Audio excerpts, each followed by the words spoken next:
¿Te atreves a conocer la historia del asesino en serie más violento de Brasil? Pedro Rodrígues Filho, conocido como Pedrinho Matador, cometió una serie de crímenes brutalmente violentos que lo convirtieron en una leyenda del crimen. A lo largo de su carrera criminal, mató a más de 70 personas, incluyendo a varios miembros de su propia familia.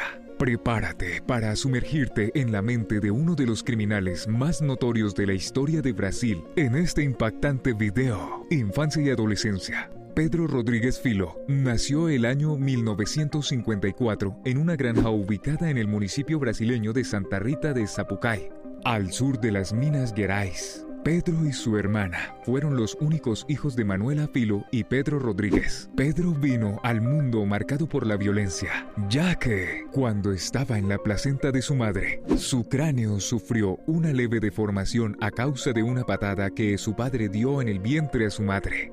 Pero ese acto de violencia habría de costarle demasiado caro a él y a Brasil, pues, según la opinión de expertos, esto le ocasionó a Pedro trastornos cerebrales en áreas asociadas con la empatía y la reacción a los estímulos del entorno, entre otras cosas. Pero un momento, porque viene más. También existen factores como la violencia intrafamiliar en que vivió. Pedro nació con una fuerte predisposición a la violencia que más tarde habría de llevarlo a convertirse en el mayor asesino serial de la historia brasileña. Inicios tempranos. Fue a los 13 años cuando Pedro sintió por primera vez el impulso de matar en una pelea con un primo mayor.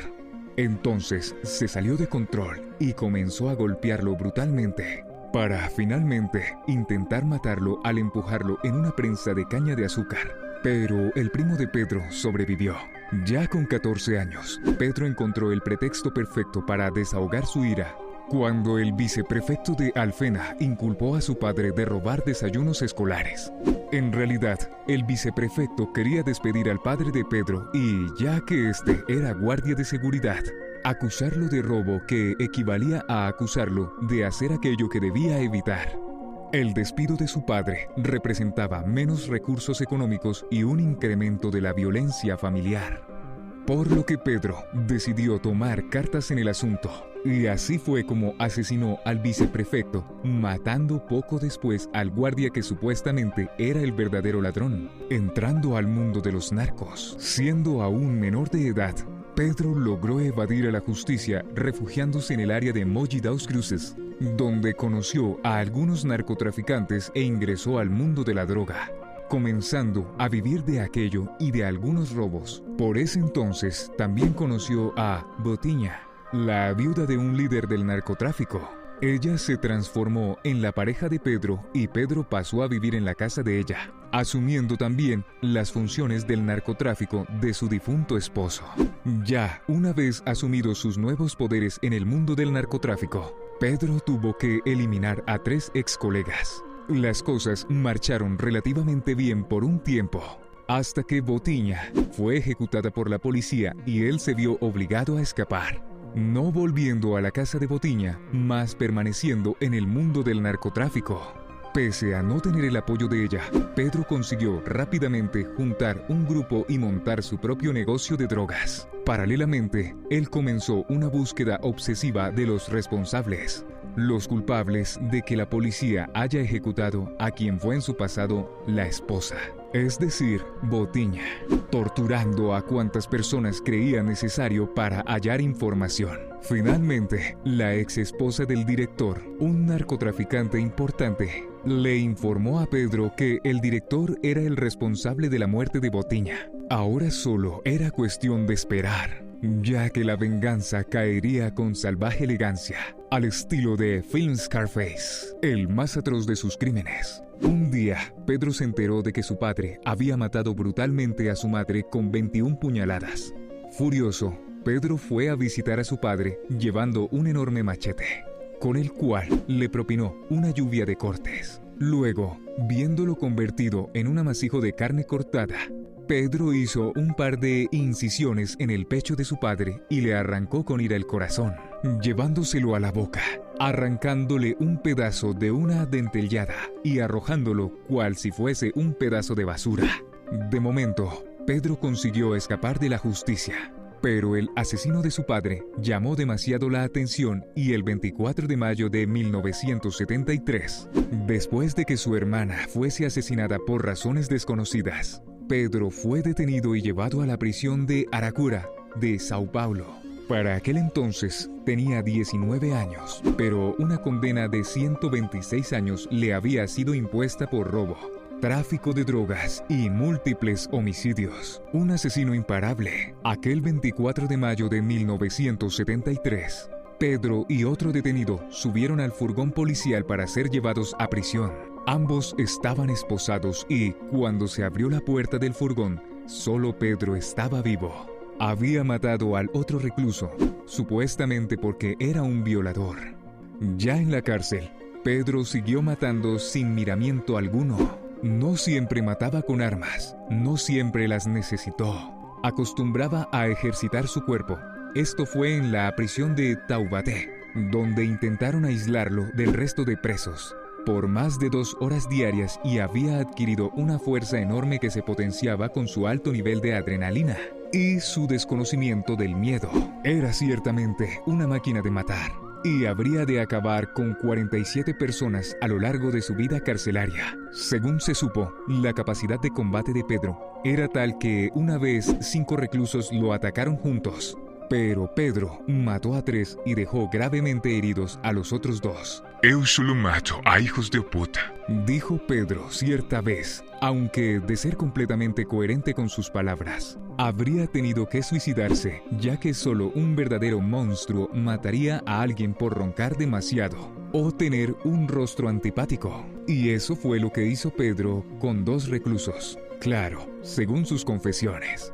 Quizá el único asesinato justificable de Pedro fue aquella vez en la que asesinó a otro recluso que era amigo suyo.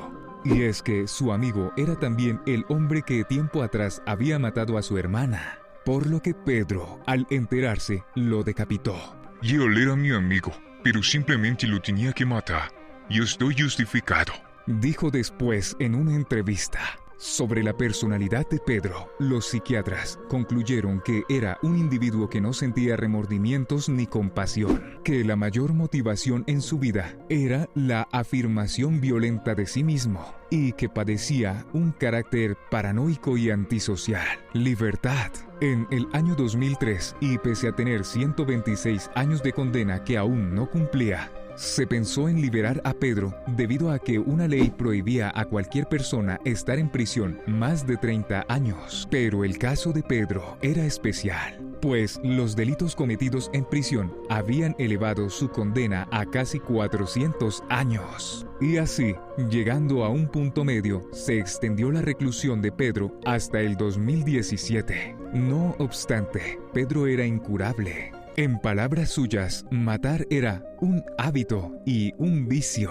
Y eso lo dejó muy claro cuando, aprovechando un almuerzo colectivo, y la víctima mostró respeto por ellos, Pedro no habría dejado de presionar cada vez más el cuello de aquel hombre con su pie. En el 2003, casi sale en libertad, pero su petición fue rechazada debido a sus asesinatos dentro de la prisión.